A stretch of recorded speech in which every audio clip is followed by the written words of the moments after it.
Great, let's get started. Thank you all. My name is Nancy Brooks, and my partner Sylvia Coulter and I come from strong selling backgrounds. And we're excited to speak with you all today on strategies to build your business development plan.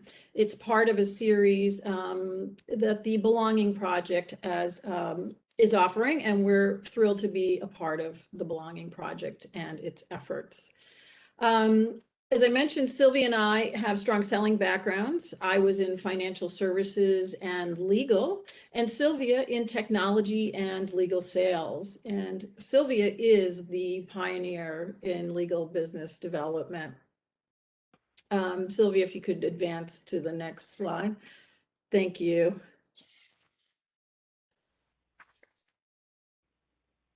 Ooh, there we go. There we go.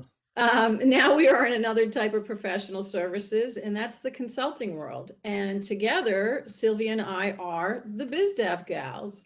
And BizDev Gals is a certified women-owned business, and we help women and diverse professional services providers to build and grow their book of business, or in other words, to grow their sales and revenue.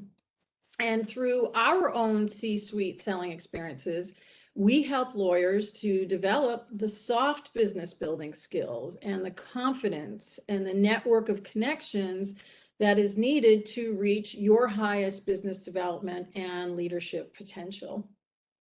The key to growing any business is having a solid business development plan, which is why today's webinar will help you to get focused. Here's an overview of what we'll cover in this program. There is lots of confusion about what distinguishes legal marketing, business development, and sales. So we will spend a moment to distinguish these activities. And we will also review the steps of the sales process to demonstrate both why you need to have a focused business development plan, as well as why you also need many touch points or activities to help you advance revenue opportunities to the next stage in the sales process and ultimately convert them to revenue. Then we will review the key sections that are the building blocks to your business development plan.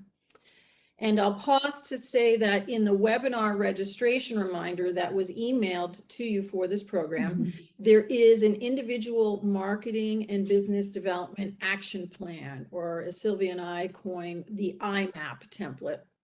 And I suggest that you download this document and populate it as we go along. This IMAP template will also be emailed to you post-program, along with the attendance forms that need to be completed if you wish to earn CLE credits as this program qualifies. And we will announce the code for earning CLE credit during this webinar. We will offer some homework or immediate actionable steps that you can implement tomorrow. And finally, we will answer questions that you submit.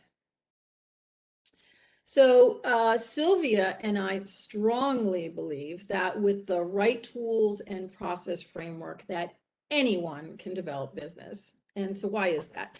Well, it's because it all starts with making a business plan, a plan that leverages your innate and learned skills and is one that you stick to by taking focused actions that will drive revenue. And if you think about it, if you were planning a trip like the vacation that you and I dreamed about of taking post-pandemic, one of the first things is to plan or map out the route to your destination. And growing your legal practice is no different. Making a business plan not only outlines your ideal path to that destination you have in mind, but it also prompts you to articulate who you plan to journey with, what to pack, and which vehicles you may need along the way. So Sylvia, can you please ground us by distinguishing legal marketing from legal sales? What's the difference? Absolutely. Thank you, Nancy. So any thoughts from anybody? You can enter it into the chat if you like. And I think it was probably 22 or 3 years ago at this point. where marketing really came into law firms in a big way. And we started a consulting practice and thought, great, we've been in marketing and business development all our lives and careers, and so let's help law firms. And we kind of ran into a brick wall because business development, which was our background, was not what people were doing. If any of you remember from 20 plus years ago, law firm business development was used interchangeably with the term marketing, and firms were doing brochures. And I don't even know if, Nancy, if firms are doing brochures anymore. I haven't seen one in years, but and so the good news is we've advanced from doing brochures into full-fledged business development. And for today's program, we're going to use the term business development, but it will refer more toward the, basically driving revenue, sales end of things. And so the difference between the two is marketing is generally considered one-to-many in the commercial world. So it enables business development. It's a support function to business development. So things like article writing, speaking engagements, the website, advertising, going to conferences, all of those things are marketing activities. And then business development is basically what we say one-to-one. So relationship building, and maybe it's 1 to 3 people or 1 to 2 people, but basically it's using tools that marketing creates to leverage those tools, reach out with value to people and develop those relationships, and then ultimately close business. And so in today's firms, and I'm sure those of you who are in law firms and in attendance today know that you have a lot of different people in your marketing departments. Some do marketing, some do public relations, some do market research. So there's a lot marketing technology. Now there's data analysts that have come into the fold. So those are all marketing activities, but none of those activities by themselves actually drive revenue. They support revenue growth. So that's the difference between marketing and business development / sales. And speaking of sales, these are the sales stages. So if you went to a bookstore or on Amazon and you typed in the word sales, you would get a whole bunch of, recognized by the commercial world authors. And basically, these are the stages of the sales process, regardless of whose process you follow. They may label these stages differently, but Nancy, you came out of the financial world. I mean, these were the stages, right? The same steps. And what often happens is we get an appointment, which would be approach, and we go meet with someone or talk with someone or have a virtual meeting with someone, and we go right from approach to what we call present. And we start telling them about our firm, and they skip probably the most important part of the sales process, which is needs assessment. So we're not going into all these stages today because this is basically a day-long program, and we offer some of those, by the way, for open enrollment if anyone is interested. But we're going to focus today on organize, and you can see that's a bigger bar at the bottom of this pyramid, and it's very, very important. And as Nancy said, if you're organizing a trip, you kind of have to plan everything. So that's basically what getting organized is all about. And a piece of that, there's a few pieces, not too many, but one very important piece is your individual marketing and business development action plan. And so that's what we're going to walk you through today. And hopefully everybody has a copy of that or takes copious notes. And if you have a business development plan, like many firms ask of their lawyers, this might be a great opportunity for you to just sharpen it a little bit and give it a little bit more focus. So let's kick this off. As I said, we are going to be in the organized stage, excuse me, of business development planning. And in order to be organized and the first step of this is to create goals. And if you look at your plan, you will see that there's, the very first thing other than your name and the date of the plan you create is, what are my goals, right? And so we say, before we even get there, just understand what goals are all about. And goals should be smart. And Nancy, why don't you go through this, exactly what, smart means for people. Sure. And SMART goals is a common acronym across all business aspects, and that you want to have specific, measurable, attainable, relevant, and time-based goals. So too often, when we start working with people, they just say, well, I want to grow my business. Well, that's not specific enough. Do you want to maybe venture into real estate law? Do you want to venture into doing more work with sustainable energy companies? Being more specific on your goal obviously can help make your activities to get to that goal more focused. So be very specific. Do you want to grow your business in a certain area? Do you want to work with a certain type of client?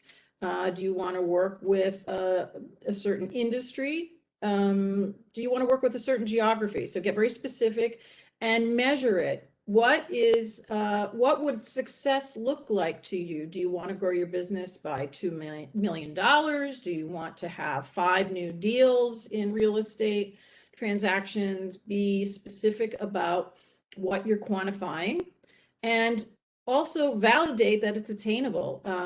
Is something you can't do it in a month. So let's put some sort of relevant back structure around it, and knowing that it's going to take some time. And as Sylvia showed you the evolution of the sales process, it's going to take on average anywhere from 12 to 14 touch points. So make sure that it's attainable and achievable. Maybe you need to have some more skills in a specific legal area that you're looking to improve upon. What else? What other tools would you need to attain those goals? And that's talk about those in a little bit.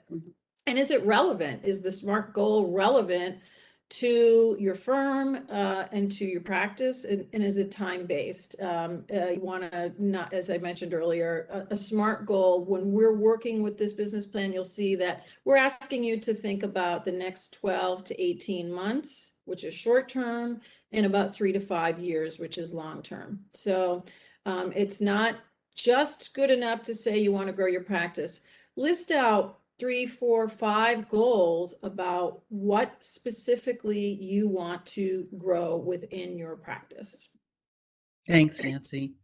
So we start off, as you see, for those of you following us, with a plan. And if not, this is, we've written it out here basically.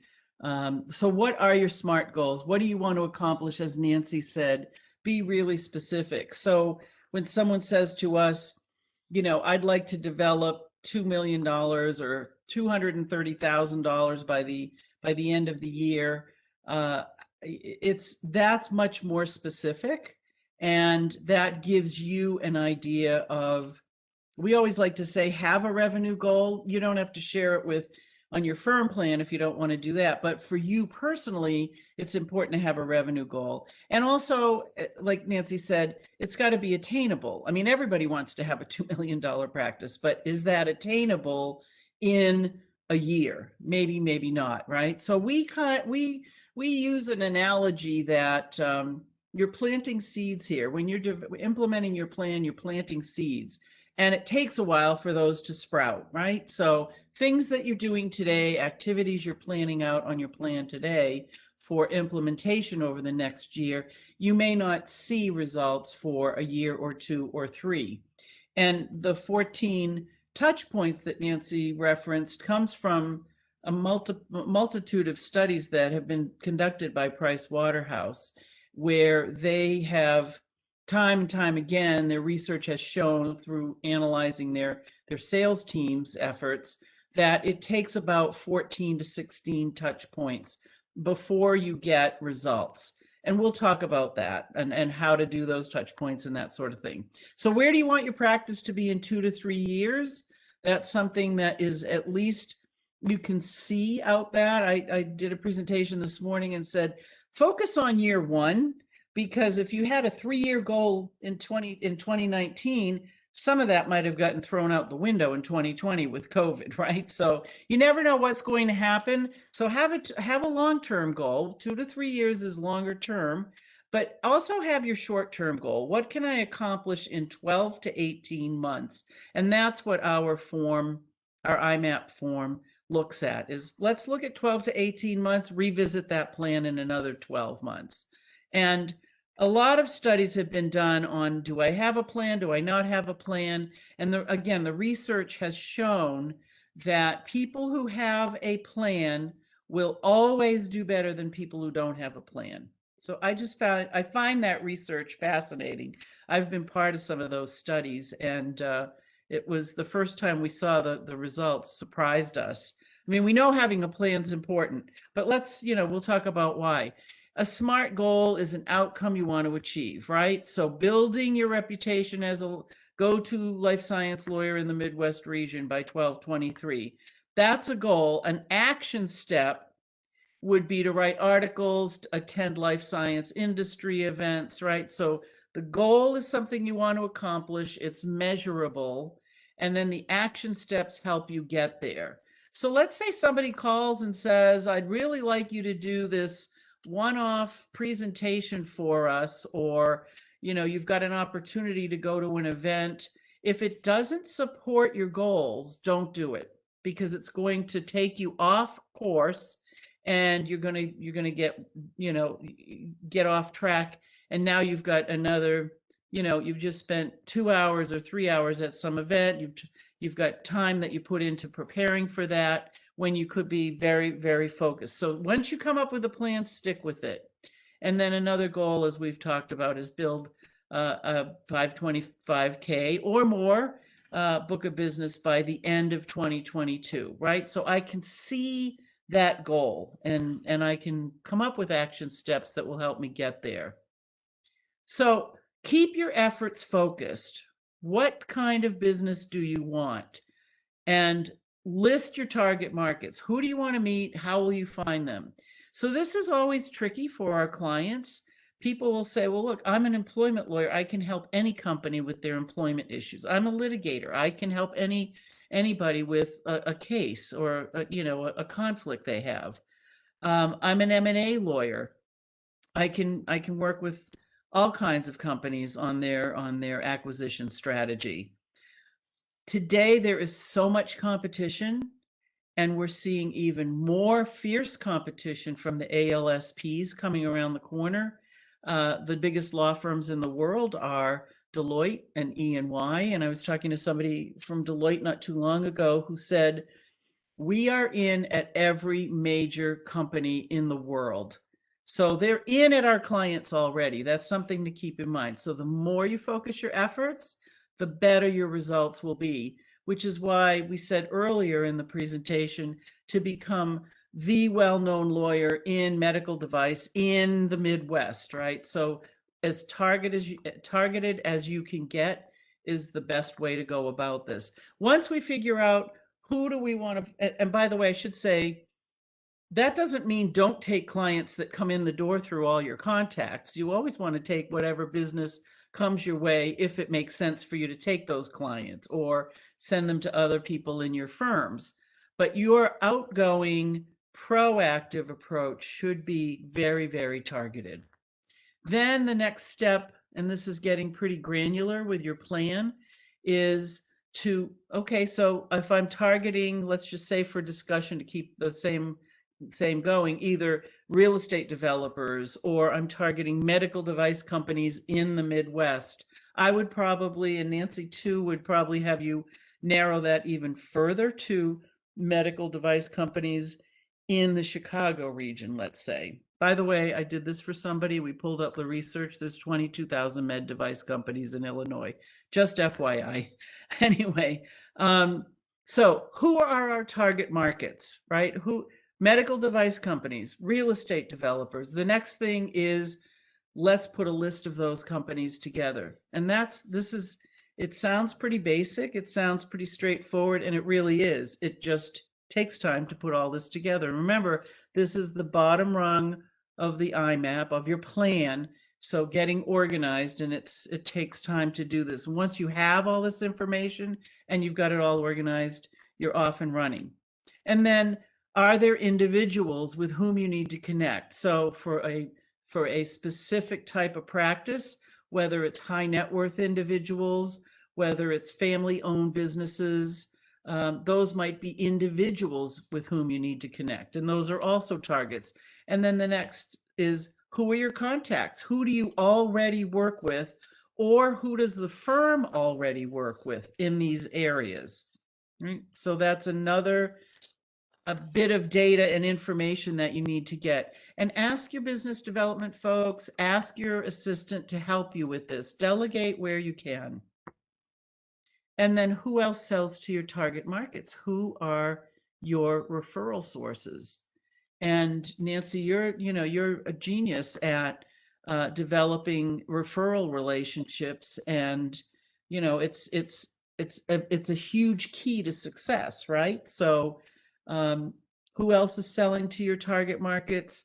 Make sure you look at, who do we already represent as a firm? It might not be you, but who do we already represent as developers? Who do we also represent as medical device companies? Those are the two examples for today, discussion right now. Who are our existing clients, so that we have a story to tell, right?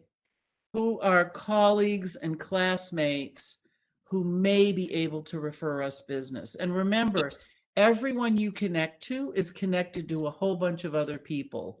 And Nancy's going to talk in a few minutes about, leveraging your social media contacts and how to do that even more effectively.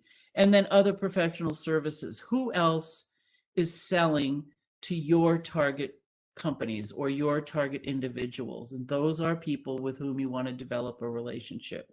And you've got to have a list of those individuals, right? Nancy, did you want to add anything to that? Because you're Miss Networker for sure. Well, I would also add, it behooves you to look at who your competitors are also networked. So if you know that there is a lawyer or a specific firm that you keep bumping up against in trying to get other business, look at their bio, look at their LinkedIn profile, look at the firm's, the competitor firm's information, see who they're following, see who they have as clients, see what types of cases they look at. So if there's someone that you want to emulate, you probably want to also work in the same networks that competitor has. Good point. Absolutely. So I'm going to go back a slide. Just remember, so we focused our efforts, right? Where do we want to get business? The example I was using was medical device companies, just for an example, but other examples of target markets, just so I can throw out some ideas here, could be the top 200 companies in a specific geographic area. We're working with a firm in a secondary market right now, and the lawyers are fairly new to that market, and we said, let's go after the top companies in that area, because it's a very small jurisdiction. And so that's another way to slice a target market. It could be number of employees. It could be companies in certain geographic region. It could be, as we said, med device. It could be, by industry. And a lot of firms now are coming up with industry-based strategies, which really makes a lot of sense.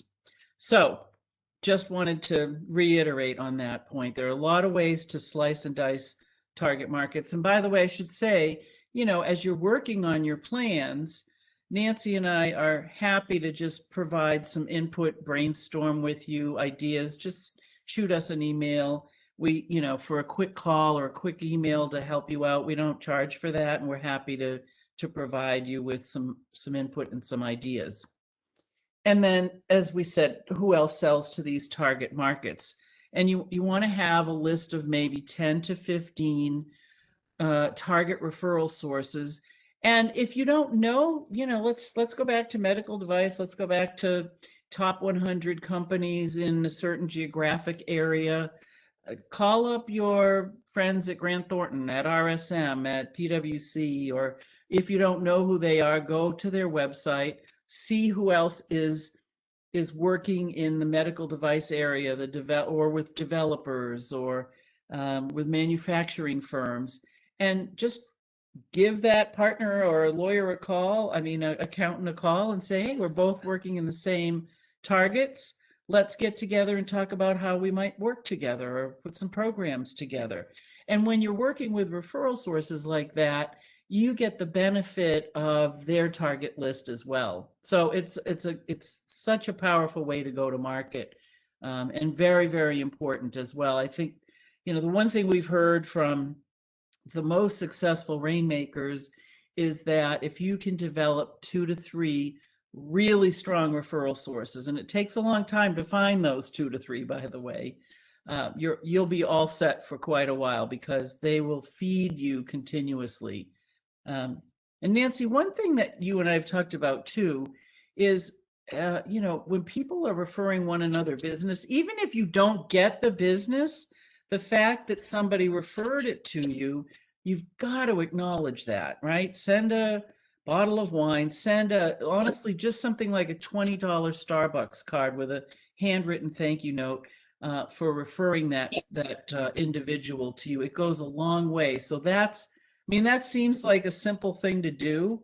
I'm kind of surprised how many people don't do that. And we tell them and they say, wow, I never even thought of that. All right. So where will we meet these people?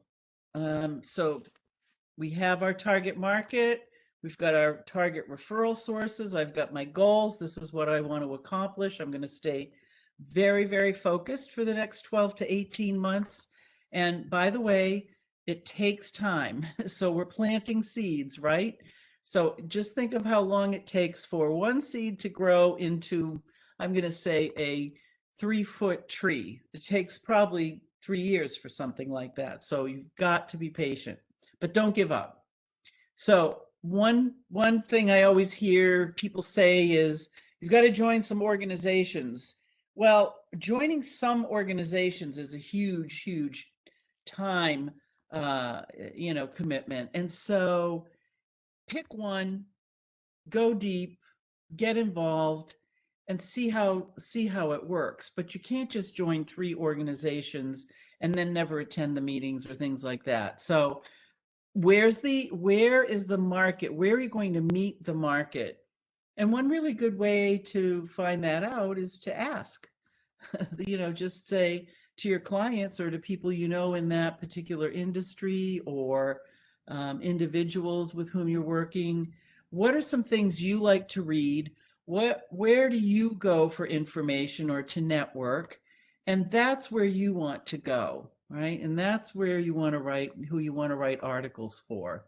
So identify 1 or 2 organizations in which to become involved. And before you join them, you can go as a guest. You don't have to make, or ask the firm to make a dollar commitment to supporting that organization or to supporting your membership. It's not a bad idea to find out which organizations does the firm already belong to. And maybe you're not the member, but maybe you could go along because it's a firm. A lot of these have firm memberships. So 1 or 2, Nancy, anything to add to that? Because you know how much time this takes to do it really well and to really leverage the opportunities to meet new contacts. Yeah, definitely don't spread yourself thin. And again, look at who your competitors are as well, in terms of where they're networking. And the other thing that is great too is on LinkedIn, you can see the organizations that your clients follow. So you could see if a general counsel is following a certain industry organization, the American Automobile Association or manufacturers or whatever the industry is, and you can actually participate in those LinkedIn groups for free. So there's a way that you can do that online as well, but be particular about it as well. Definitely. Definitely. And then a lot of people, we've had a lot of questions, Nancy, about boards. And, our feeling about that is, look, if there's something that's personally of interest to you, Nancy, I know that you're on a board of a private school. I was on the board for many years of the Girl Scouts. And so if it's of interest to you and important to you, then do it. It may or may not be for a business reason, but that's always important, and you never know. There's other business leaders, because as you develop your plan, you're bringing business, don't forget, you're bringing business in for your firm as well. And that's the way to leverage those opportunities. One thing, when you're at a board meeting, it's obviously not conducive to saying, hey, I'd like to talk with you about which law firm you use. So make those connections and then follow up when they're in their office to have the other kind of conversation. And then the bar associations, these work for some people and they don't work for others. I think, like anything else, the clients we've seen who really leverage their bar associations they go to the events, they are chairing a newsletter, they're chairing a programs committee, things like that, where you're able to reach out into the community and invite people to write or co-author or speak. So think about the types of committees that give you the opportunity to reach out to others. And then, of course, if most of your referrals are coming from other lawyers, then the bar associations are great associations in which to network. But then you've got to stay committed, and you've got to join committees and make sure that you're building relationships with others at those associations.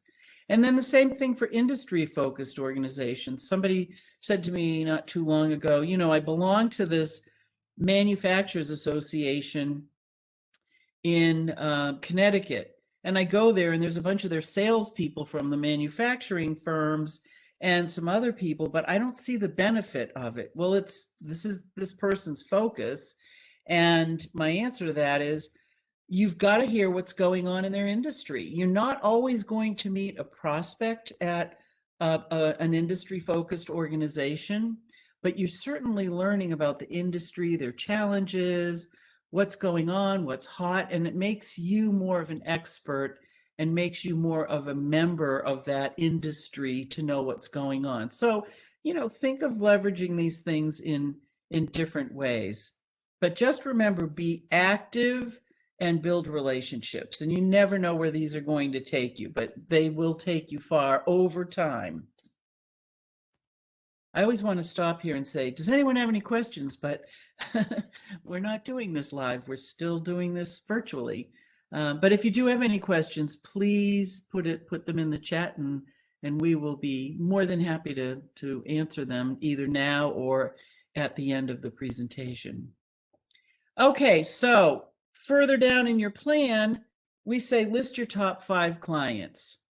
So even if they're not your clients, even if you are not the relationship lawyer for this client, but it's a client with whom you have relationships, list that client. So either your top 5 clients or the top 5 clients for whom you're working, providing services. And then one of the goals there, and we're not going to get too into the weeds here on this, but one of the reasons to do that, as an aside, is you're building relationships with those individuals, even if the client is not again, your client. You didn't get origination for credit if your firm does that, or you're not the relationship responsible lawyer for that client. These are people who have relationships with you. And there are ways to leverage those relationships. And so stay involved, stay in relationship, and make sure that you take the time to build relationship with those individuals. Meet peers at these client organizations. So, if you're a younger lawyer, try to meet younger lawyers at the client organization. That's really important. It helps your firm with succession as more senior lawyers begin to retire or move out, or their contacts retire. So many, many important reasons to list those clients out, and the relationships, not just the company name, but the relationships that you have. And then how will you retain and grow these existing clients? So again, what's the business that's coming in? How can you leverage these relationships for other business? And remember, we're building these relationships not just for our work, but for work for the firm. And that's really, really important, because unless you can do that, you will be stuck at a certain revenue level and you won't be able to go beyond that. So the real power comes from leveraging relationships and bringing business in, not only for your area, but for the firm overall. And so how will you leverage these relationships that you have? That's an important question, and that's what you want to think about. So who else at the client organization do you need to know? This is one of the biggest challenges that our clients face.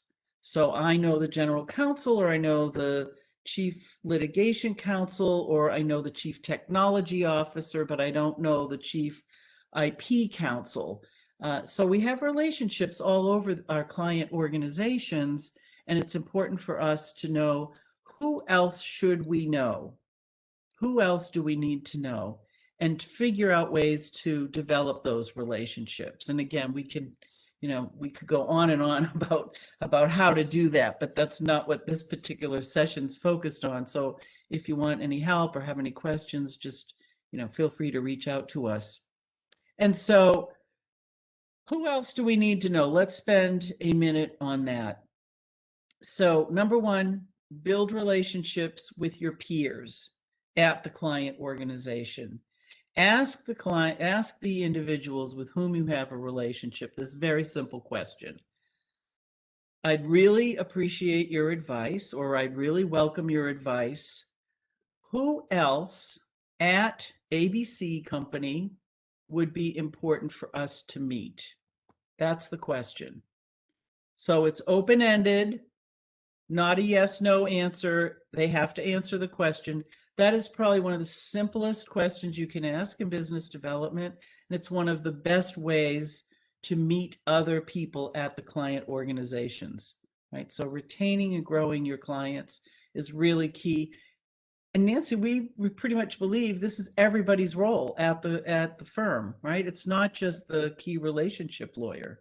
No, and especially in the legal world, I've observed that typically lawyers want to speak with GC only. But I was at an event this weekend with someone in operations for a major pharmaceutical company, and they told me that they have been working diligently to roll out 5 new products, right? So learning more about what is involved with that, what are the legal challenges, what are the countries involved, what are the different problems, the risk that could, in terms of getting approvals or not getting approvals, the transportation, hiring.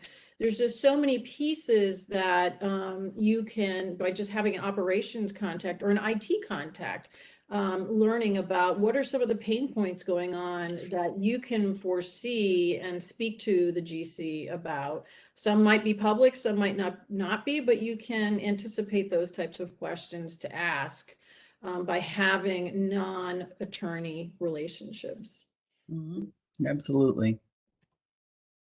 All right, so now we're on action steps, and we've got some other things on your plan, identifying your competition. It's just, as Nancy said, it's really helpful to know who, and let's just say everybody's our competition, every firm is our competition at this point, but who are the key competitors in your area? So if I'm back to my initial example, which is medical device companies in the, in the Chicago area, then I'm going to know pretty quickly who else is targeting medical device companies in that area. If I'm going to the industry association meetings, if I'm attending networking events in that industry, I'm going to see my competitors, and that will give me a sense. And as Nancy said, it's not that you want to worry about them. It's just, what are they communicating? Are they the go-to lawyer for the medical device community? Is this what are they doing to build their brand that, you could steal ideas from? That's what we do with competition, right? It's like, what are they doing well and what are we doing better? But it's just important to know who the competition is, not for any other reason. So review your goals and objectives. Remember, we started out by saying, what are your goals? Are they measurable? Are they attainable? And then you'll want 2 or 3 ongoing action steps each month in order to stay on track. So in order to meet your goals. So another analogy we use is, here's your plan. And your plan is like saying, okay, I finished my plan. It's like saying I signed up to go to the health club. But if you aren't practicing your goals, if you're not doing action steps to reach your goals, if you're not doing the iron and doing the treadmill and all the other stuff, if you're not doing that, you're not going to see results. And it's the same thing with business development, right? If you aren't doing things to get to where you need to go, you aren't going to see results. So I'm going to talk a sec about action steps. I can't even tell you how many times Nancy and I have said this to clients. Having lunch is not an action step. All right. Meeting Nancy for lunch.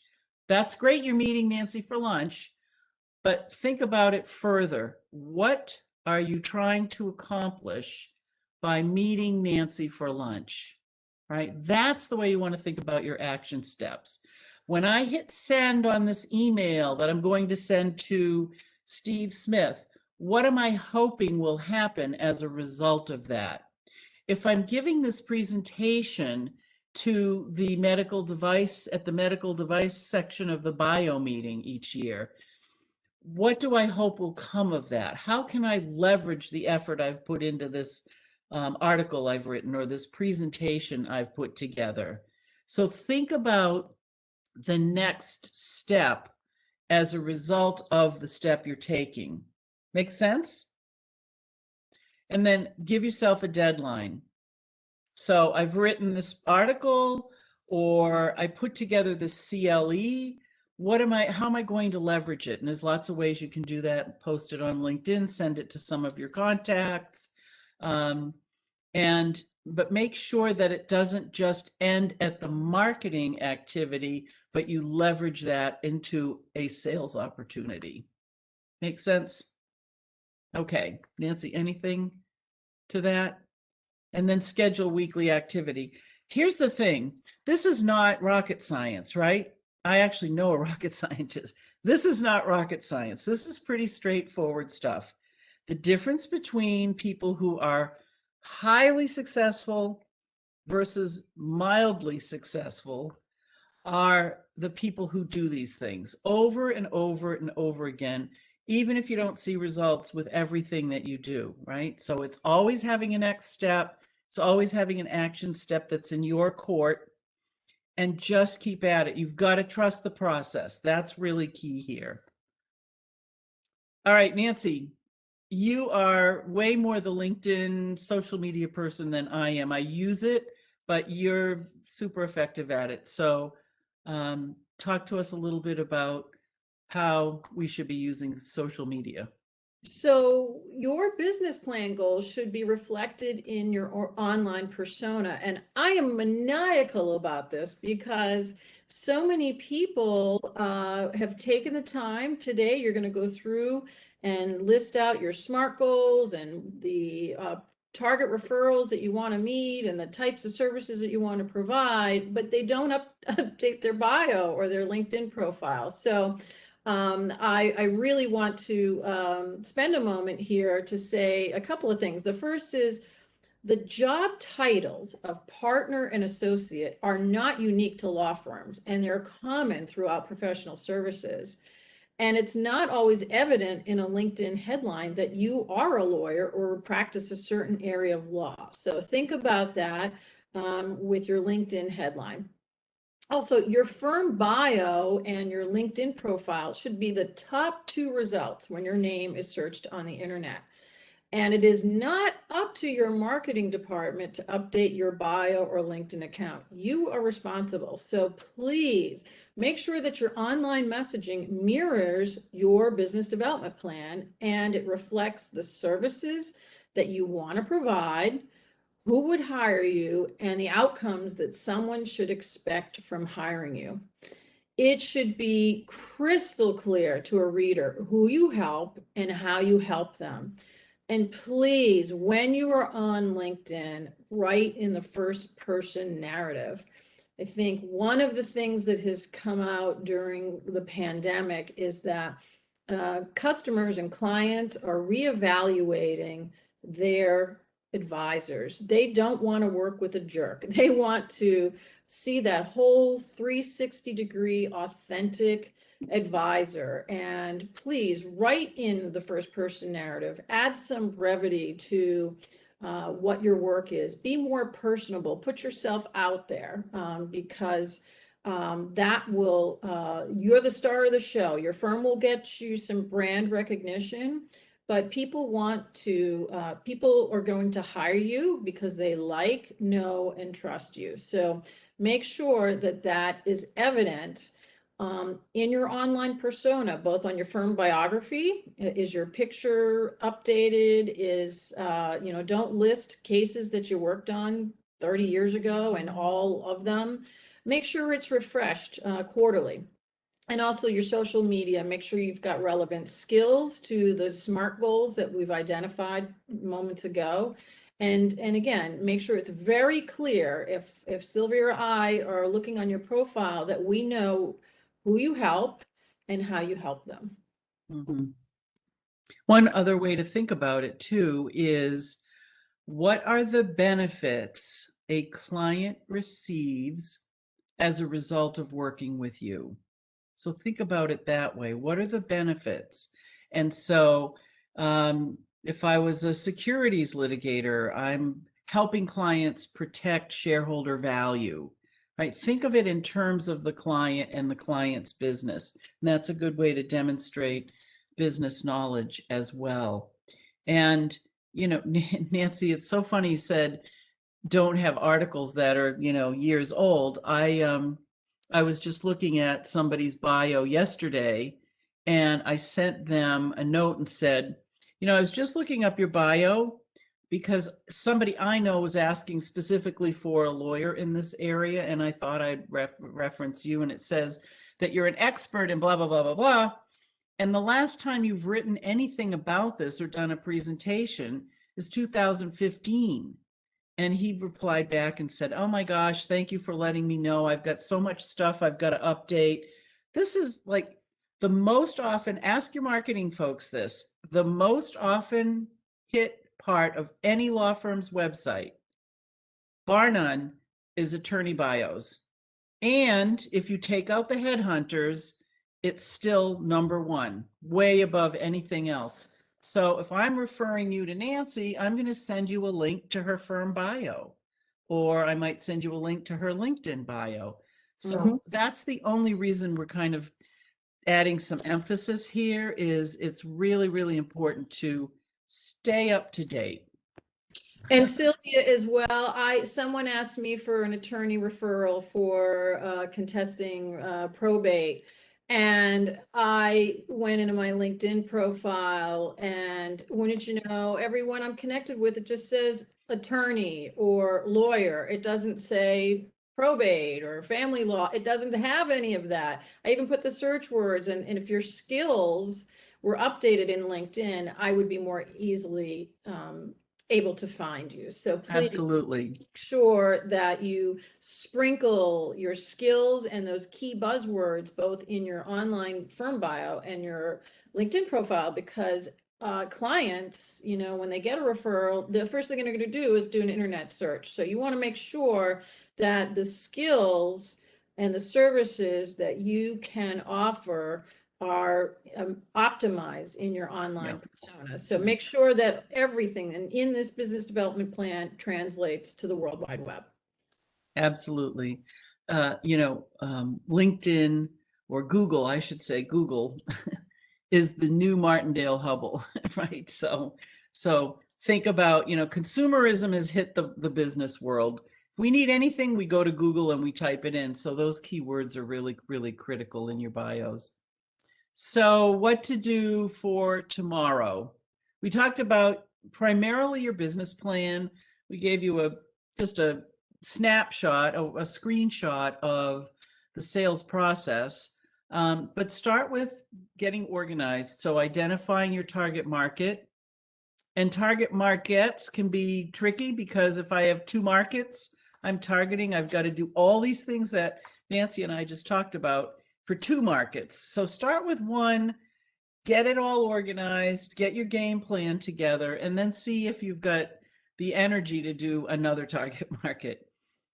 Complete your marketing and business development plan. Have a solid plan. If you've got one already with your firm, then revisit that. Does it have SMART goals? Does it have action steps?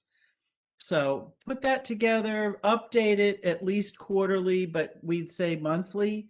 But once you've got your plan, now you know where you want to go, and everything should align up behind that. Get your contacts organized. How many times have you updated your contacts in the last couple of years? I'd say I've never had a client, I don't know, Nancy, I don't think you have either, who has updated their contacts within the last 2 years. So, oops, sorry, I don't know how that happened. Anyway, organize your contacts. And what we tell people to do, print everything out from Outlook.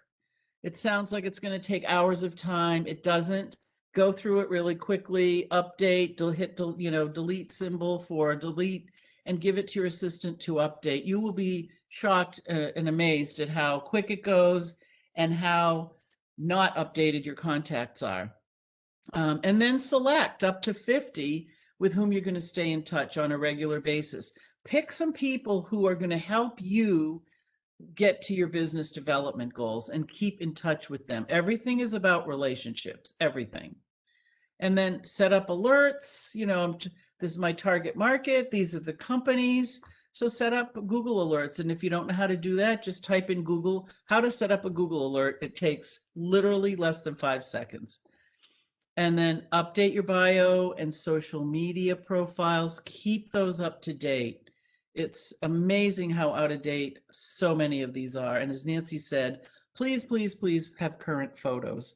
It's so bizarre how many times we're coaching people and we pull up their bio to print it out so we know who we're going to have a meeting with, and they don't look anything like their picture. So we want to make sure that we're referring people to one another, building relationships. So be genuine, as Nancy said.